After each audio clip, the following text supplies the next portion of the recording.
Good morning sir. Good morning बच्चों। रिंकी ई छोरा के मार त कनपटी तक देखी ते सुतल छो। नहीं सर, हम नहीं मारबे, हमरा डर है, ये छोरा बड़ा बदमाश है। चिंटू तू यहाँ दग ते एक थप्पड़ कनपटी तक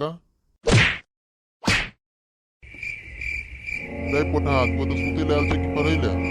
सर पढ़ै ला।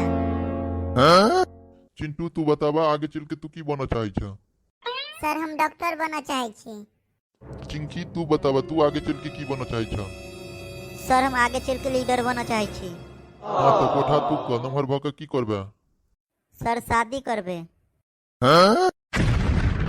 रे पोटा हमर कहे के मतलब कि तू नमहर भक की बनबे। सर दुल्हा बनब।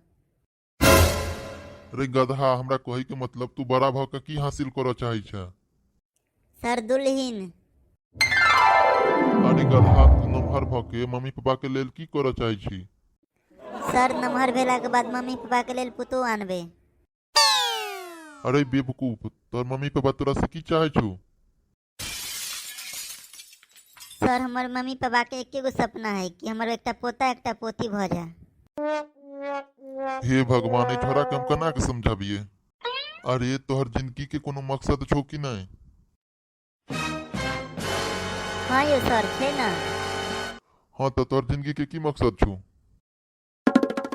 सर हम दो हमारे दो। की कहले हम दो हमारे दो। हाँ यो सर। नालायक कहियो पढ़ ले तू अपन बुक खोल के।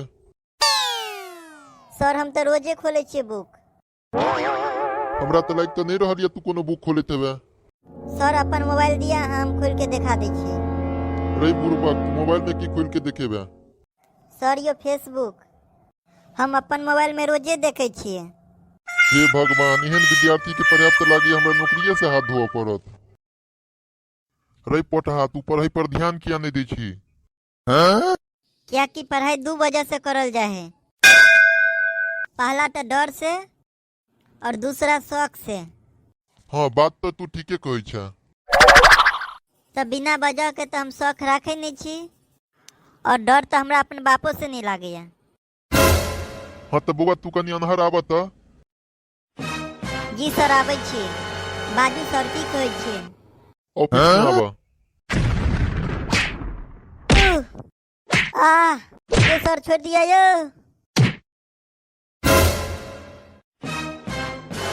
अब तो बुआ डर है छ। हाँ ये सर। चल अब निकल।